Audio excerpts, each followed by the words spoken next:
हर हर बोलो नमः शिवाय। भाइयों के उपालक्ष्य से अंदर का तप करना और वर पाकर त्रिलोकी को जीत कर स्वेच्छाचार से परिवर्तन होना, उसके मंत्रियों द्वारा शिव परिवार का वर्णन, पार्वती के सौंदर्य पर मोहित होकर अंधक का वहां जाना और नंदीश्वर के साथ युद्ध, अंधक के प्रहार से नंदीश्वर की मूर्छा, पार्वती के आवाहन से देवियों का प्रकट होकर युद्ध करना, शिव का आगमन और युद्ध, शिव द्वारा शुक्राचार्य का निकल जाना, शिव की प्रेरणा से विष्णु का काली रूप धारण करके दानवों के रक्त का पान करना, शिव का अंधक को अपने त्रिशूल में पिरोना और युद्ध समाप्ति। सनत कुमार जी कहते हैं, मुनीश्वर एक समय हिरणाक्ष का पुत्र अंधक अपने भाइयों के साथ विरह में संलग्न था। उसी समय उसके कामासक्त महादग्ध भाइयों ने उससे कहा, अरे अंधे, तुम्हें तो अब राज्य से क्या प्रयोजन है? हिरण्याक्ष तो मूर्ख था, जो उसने घोर तपस्या द्वारा शंकर जी को प्रसन्न करके भी तुम जैसे कुरूप बेडोल कली प्रिय और नेत्रहीन को प्राप्त किया। ऐसे तुम राज्य के भागी तो हो ही नहीं सकते, क्योंकि भला तुम ही विचार करो कि कहीं दूसरे से उत्पन्न हुआ पुत्र भी राज्य पाता है। सच पूछो तो निश्चय ही इस राज्य के भागी हम ही लोग हैं। सनत कुमार जी कहते हैं, मुने उन लोगों की वह बात सुनकर अंधक दीन हो गया। फिर उसने स्वयं ही बुद्धि पूर्वक विचार करके तरह तरह की बातों से उन्हें शांत किया और रात के समय वह निर्जन वन में चला गया। वहाँ उसने हजारों वर्षों तक घोर तप करके अपने शरीर को सुखा डाला और अंत में उस शरीर को अग्नि में होम देना चाहा। तब ब्रह्मा जी ने उसे वैसा करने से रोक कर कहा, दानव अब तू वर मांग ले।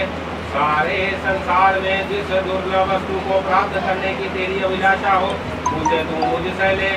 पद योनि ब्रह्मा के वचन को सुनकर वह दैत्य दीनता एवं नम्रता पूर्वक कहने लगा, भगवान जी ने निष्ठुरों ने मेरा राज्य छीन लिया है।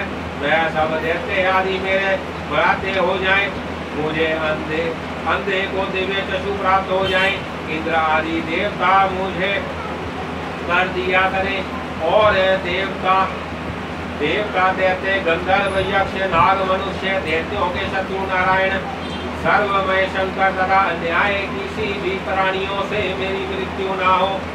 उसके उस अत्यंत करुण वचन को सुनकर ब्रह्मा जी संस्कृत हो उठे और उससे बोले। ब्रह्मा जी ने कहा, दैत्येंद्र, यह सारी बातें तो हो जाएंगी, किंतु तू अपने विनाश का कोई कारण भी तो स्वीकार कर ले, क्योंकि जगत में कोई ऐसा प्राणी ना हुआ है और ना आगे होगा ही जो काल के गाल में ना गया हो। फिर तुझे जैसे सत्पुरुषों को तो अत्यंत लंबे जीवन का विचार त्याग ही देना चाहिए। ब्रह्मा के इस अनुनय भरे वचन को सुनकर वह दैत्य पुनः बोला। अंधक ने कहा, प्रभु, तीनों कालों में जो उत्तम मध्यम और नीच नारियां होती हैं, उन्हीं नारियों में कोई रक्त भूता नारी मेरी भी जननी होगी। वह मनुष्य लोक के लिए दुर्लभ तथा शरीर मन और वचन से भी आगे है। उसमें रक्षक भाव के जब मेरी काम भावना उत्पन्न हो जाए, उसमें राक्षस भाव के कारण जब मेरी काम भावना उत्पन्न हो जाए, कभी मेरा नाश हो। उसकी बात सुनकर स्वयंभू भगवान ब्रह्मा को महान आश्चर्य हुआ।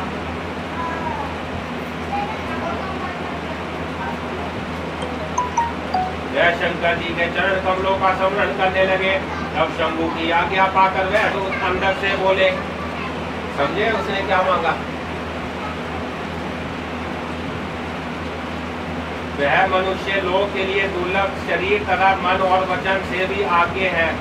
उसमें उन्होंने बोला कि कोई तो मेरी जननी होगी।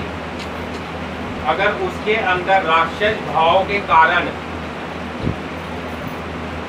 मेरी काम भावना उत्पन्न हो तो मैं तब मरूं। तो माता ऐसा कर नहीं सकती कभी, तो उसने ऐसा वर मांगा। वह शंकर जी के शरीर चरण कमलों का स्मरण करने लगे। तब शंभू की आज्ञा पाकर वह सूर अंधक से बोले। ब्रह्मा जी ने कहा, दैत्यवर, तू जो कुछ चाहता है तेरे वह सभी काम वचन पूर्ण होंगे।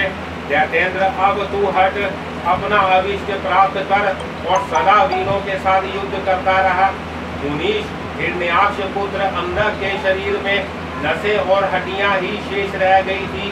वह ब्रह्मा के ऐसे वचन को सुनकर शीघ्र ही भक्ति पूर्वक उन लोकेश्वर के चरणों में लौट गया और इस प्रकार बोला। अंधक ने कहा, विभो, जब मेरे शरीर में नसें और हड्डियां मात्र ही शेष रह गई हैं, तब भला इस देह से शत्रु सेना में प्रवेश करके मैं कैसे युद्ध कर सकूंगा। अतः अब आप अपने पवित्र हाथ से मेरा स्पर्श करके इस शरीर को मासल बना दीजिए। सनत कुमार जी कहते हैं, महर्षि अंधक की प्रार्थना सुनकर ब्रह्मा जी ने अपने हाथ से उसके शरीर का स्पर्श किया और फिर वह मुनिगणों तथा सिद्ध समूहों से भली भांति पूजित हो देवताओं के साथ अपने धाम को चले गए। ब्रह्मा के स्पर्श करते ही उस दैत्यराज का शरीर भरा पूरा हो गया। उसमें बल का संचार हो आया तथा नेत्रों के प्राप्त हो जाने से वह सुंदर दिखने लगा। तब उसने प्रसन्नतापूर्वक अपने नगर में प्रवेश किया। उस नगर उस समय प्रहलाद आदि श्रेष्ठ दानवों ने जब उसे वरदान प्राप्त करके आया हुआ जाना, तब वह सारा राज्य उसे समर्पित करके उसके वंशवर्ती वृत्ति हो गए। तदंतर अंधक सेना और भ्राते वर्ग को साध ले स्वर्ग को जीतने के लिए गया। वहां संग्राम में समस्त देवताओं को पराजित करके उसने ब्रजधारी इंद्र को अपना कर्द बना लिया। उसने यत्न तत्न बहुत सी लड़ाइयां लड़कर नागों, सुपाग्नों, श्रेष्ठ राक्षसों, गंधर्वों, यक्षों, मनुष्यों, बड़े बड़े पर्वतों, वृक्षों और सिंह आदि समस्त चौपाइयों को भी जीत लिया। यहाँ तक कि उसने चराचर त्रिलोकी को अपने वश में कर लिया। तदंतर वह रसातल में, भूतल पर तथा स्वर्ग में जितनी सुंदर रूप वाली नारियां थी, उनमें से हजारों को जो अत्यंत दर्शनीय तथा अपने अनुकूल थी, साथ लेकर विभिन्न पर्वतों पर तथा नदियों के रमणीय तटों पर विहार करने लगा। दैत्यराज अंधक सदा दुष्टों का ही संग करता था। उसकी बुद्धि मद से अंधी हो गई थी, जिससे उस मूढ़ को इसका कुछ भी ज्ञान नहीं रह गया था कि परलोक में आत्मा को सुख देने वाला भी कोई कर्म करना चाहिए। इस प्रकार वह महामनस्वी दैत्य उन्मत्त हो और अपने सारे प्रधान पुत्रों को कुतर्कवाद से पराजित करके दैत्यों से संपूर्ण वैदिक धर्मों का विनाश करता हुआ विचरण करने लगा। वह धन के मद से अभिभूत हो वेद देवता, ब्राह्मण और गुरु आदि किसी को भी नहीं मानता था। प्रारब्धवश उसकी आयु समाप्त हो चुकी थी, इसी से वह स्वेच्छाचार से प्रवृत्त हो व्यर्थ में ही अपनी आयु के शेष दिन गवाता हुआ भ्रमण कर रहा था। उस दानव श्रेष्ठ के 3 मंत्री थे, जिनका नाम था दुर्योधन, वैधस और हस्ती। एक समय उन तीनों ने उस पर्वत के किसी रमणीय स्थान पर एक परम रूपवती नारी को देखा। उसे देखकर वह शीघ्रगामी दैत्य श्रेष्ठ दैत्य हर्षमग्न हो तुरंत ही महादैत्यपति वीरवर अंधक के पास पहुँचे और बड़े प्रेम से उस देखी हुई घटना का वर्णन करने लगे। मंत्रियों ने कहा, देवेंद्र, यहाँ एक गुफा के भीतर हमने एक मुनि को देखा है। ज्ञान अस्तित्व होने के कारण उसके नेत्र बंद है। वह बड़ा रूपवान है। उसके मस्तक पर अर्ध चंद्र की कला अपनी छटा बिखेर रही है और कमर में गजेंद्र की खाल बंधी हुई है। बड़े बड़े नाग उसके सारे शरीर में लिपटे हुए हैं। खोपड़ियों की माला ही उस जटाधारी का भूषण है। उसके हाथ में त्रिशूल तथा एक विशाल धनुष, बाण और तूणीर भी वह धारण किए हुए हैं। उसका अक्षसूत्र स्पष्ट ही दिख रहा है। उसके 4 भुजाएं तथा लंबी लंबी जटाएं हैं। वह खड़ग, त्रिशूल और लकुट धारण किए हुए हैं। उसकी आकृति अत्यंत गौर है और उस पर भस्म का अनुलेप लगा हुआ है। वह अपने उत्कृष्ट तेज से सुशोभित हो रहा है। इस प्रकार उस श्रेष्ठ तपस्वी का सारा वेश ही अद्भुत है। उस उनसे थोड़ी ही दूर पर हमने एक और पुरुष को देखा है जो विकराल वानर सा है। शिवजी जी का उन्होंने रंग बताया, गोरा रंग है उनका, बाकी विष्णु जी और ये सारे सांवले हैं। उसका मुख बड़ा भयंकर है, वह सभी आयुध धारण किए हुए हैं, परंतु उसका हाथ रुक्ष है। वह उस तपस्वी की रक्षा में तत्पर है। उसके पास ही एक बूढ़ा सफेद रंग का बैल भी बैठा है। उस बैठे हुए तपस्वी के पास भाग में हमने एक शुभ लक्षण संपत्रता नारी को भी देखा है। वह भूतल पर रत्न स्वरूपा है। उसका रूप बड़ा मनोरम है और तरुणी होने के नाते वह मन को मोह देती है। मूंगे मोती मणि सुवर्ण रत्न और उत्तम वस्त्रों से वह सुसज्जित है। उसके गले में सुंदर मालाएं लटक रही हैं। जिसने उसे एक बार देख लिया उसी का नेत्र धारण करना सफल है। उसे फिर इस लोक में अन्य वस्तुओं के देखने से क्या प्रयोजन। वह दिव्य नारी पुण्यात्मा मुनीश्वर महेश की मान्य है, प्रियतमा भार्या है। नेतेंद्र आप तो तुमोत्तम रत्नों का उपभोग करने वाले हैं, अतः उसे यहाँ बुलाकर देखिए, वह आपके भी देखने योग्य है। सनत कुमार जी कहते हैं, मुनि श्रेष्ठ मंत्रियों के उन वचनों को सुनकर दैत्यराज अंधक कामोतुर हो उठा। उसके सारे शरीर में कंपा छा गया। फिर तो उसने तुरंत ही दुर्योधन आदि को उस मुनि के पास भेजा। मंत्रियों ने आकर जाकर मुनीश्वर को प्रणाम करके उनसे अंधकासुर का संदेश कहा। तथा बदले में शिवजी जी का उत्तर सुनकर वह लौटकर अंदर से बोले। मंत्रियों ने कहा, राजन आप तो संपूर्ण दैत्यों के स्वामी हैं, फिर भी उस महान पराक्रमी वीरवर तपस्वी मुनि ने अपनी बुद्धि से त्रिलोकी को तृण के समान समझकर हंसते हुए आपके लिए ऐसी बातें कही है। उस निशाचर का शौर्य और धैर्य अस्थिर है। वह दानव कृपण सत्वहीन क्रूर कृतज्ञ और सदा ही पाप कर्म करने वाला है। क्या उसे सूर्य पुत्र यम का भय नहीं है? कहाँ तो मैं मेरे गरुण शस्त्र और मृत्यु को भी संत्रास्त कर देने वाला युद्ध, और कहाँ वह वानर का सा मुख वाला डरपोक निशाचर जिसके सारे अंग बुढ़ापे से जर्जर हो गए हैं। कहाँ मेरा यह स्वरूप और कहाँ तेरी मध्य भाग्यता। तेरी सेना भी तो नहीं के बराबर ही है। फिर भी यदि तुझ में कुछ समर्थ हो तो युद्ध के लिए तैयार हो जा और आकर कुछ अपनी ही करतूत दिखा। तेरे पास तुझे जैसे पापियों का विनाश करने वाला ब्रज सरीखा भयंकर शस्त्र है, और तेरा शरीर तो कमल के समान कोमल है। ऐसी दशा में विचार करके तुझे जो रुचिकर प्रतीत हो वह कर। सनत कुमार जी कहते हैं, मुनिवर मंत्रियों की बात सुनकर पार्वती पर मोहित हुए। वह का मंद राक्षस विशाल सेना लेकर चल दिया और वहां पहुंचकर नंदीश्वर से युद्ध करने लगा। वहां भयंकर युद्ध हुआ। उस समय युद्ध स्थल में चर्बी, मज्जा, मांस और रक्त की कीच मच गई। वहां सिर कटे हुए धड़ नाच रहे थे और कच्चा मांस खाने वाले जानवर चारों ओर व्यापक हो गए, जिससे वह बड़ा भयंकर लग रहा था। थोड़ी ही देर में दैत्य भाग खड़े हुए। तब पिनाकधारी भगवान शंकर दक्ष कन्या सती को भली भांति धीरज मारते हुए बोले, प्रिय मैंने जो पहले अत्यंत भयंकर महान पशुपात व्रत का अनुष्ठान किया था, उसमें रात दिन तुम्हारे प्रसंगवश जो हमारी सेना का विनाश हुआ है, यह विघ्न सा आ पड़ा है। देवी, मरण धर्मा प्राणियों का जो अमरों पर आक्रमण हुआ है, यह मानव पुण्य का विनाश करने वाला कोई ग्रह प्रकट हो गया। अतः अब मैं पुनः किसी निर्जन वन में जाकर उस परम अद्भुत दिव्य व्रत की दीक्षा लूंगा और उस कंठित व्रत का अनुष्ठान करूंगा। सुंदरी, तुम्हारा शोक और भय दूर हो जाना चाहिए। सनत कुमार जी कहते हैं, मुझे इतना कहकर उग्र प्रभावशाली महात्मा शंकर धीरे से अपना सींगा बजाकर एक अत्यंत भयंकर पावन वन में चले गए। वहाँ वह 1000 वर्षों के लिए पशुपात व्रत के अनुष्ठान में तत्पर हो गए। इस व्रत का निभाना देवों और असुरों की शक्ति के पार है।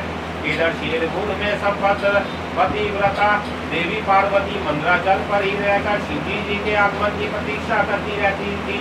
यद्यपि पुत्र स्थानीय वीरक गण उनकी सुरक्षा में तत्पर थे, तथापि उस गुहा के भीतर अकेली रहने के कारण वह सदा भयभीत रहती थी, जिससे उन्हें बड़ा दुख होता था।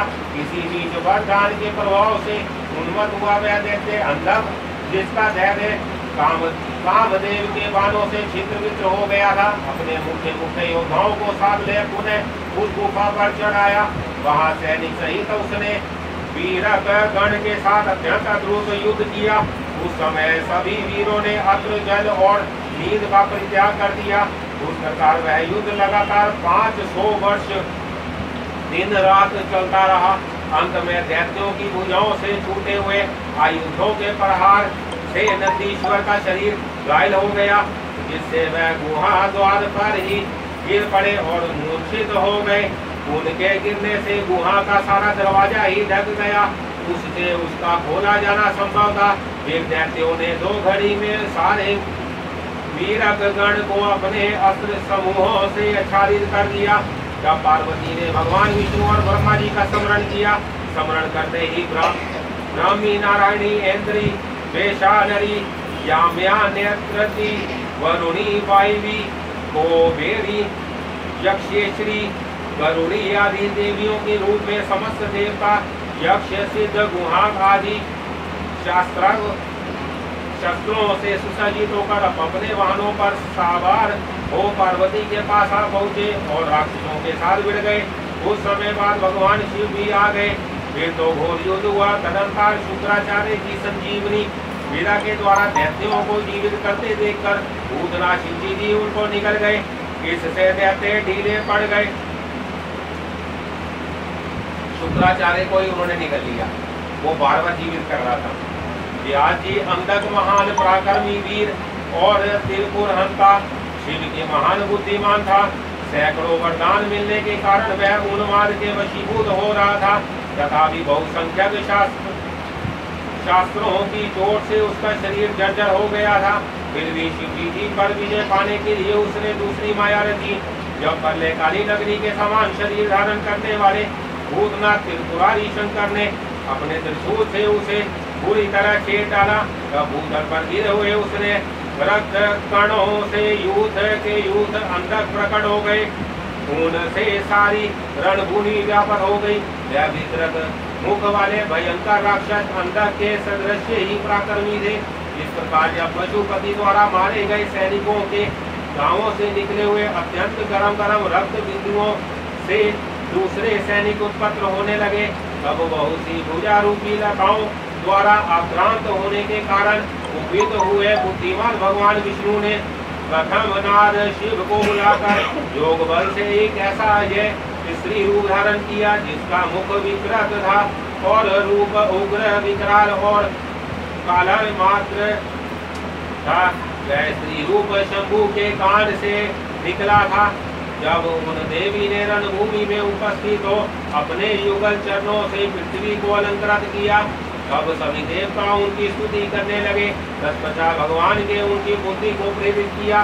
फिर तो वह शूधात्र होकर रण के मुहाने पर उन सैनिकों के गदा दैत्यराज के शरीर से निकले हुए अत्यंत गरम रुधिर का पान करने लगी, जिससे राक्षसों का उत्पन्न होना बंद हो गया। तदंतर एकमात्र अंधक ही बचा रहा। यद्यपि उसने शरीर का रक्त सूख गया था, तथापि वह अपने कुलोचित सनातन सार धर्म का स्मरण करके अविनाशी भगवान शंकर के साथ भयंकर थप्पड़ों से ब्रज सदृश जन्मों और चरणों से ब्रजाकार नखों से मुख भुजा और सिरों से संग्राम करता रहा। अब प्रथम नाद शिव ने रणभूमि में उसका हृदय विलीन करके उसे शांत कर दिया।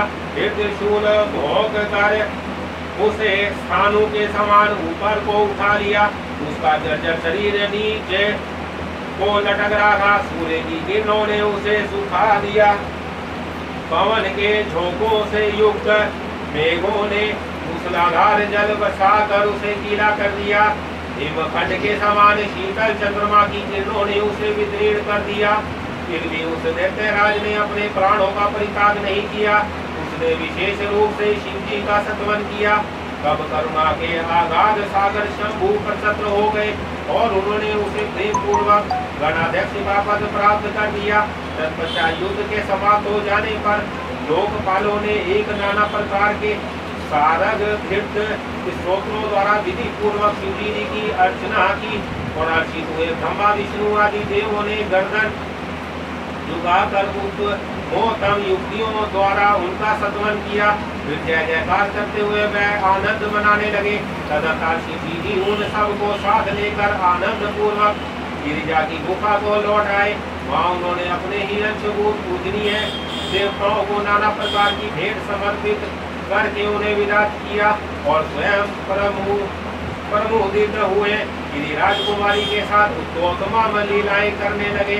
अध्याय 44 से 46। ओम नमः शिवाय, ओम नमः शिवाय, ओम नमः शिवाय, ओम नमः शिवाय, हर हर भोले नमः शिवाय।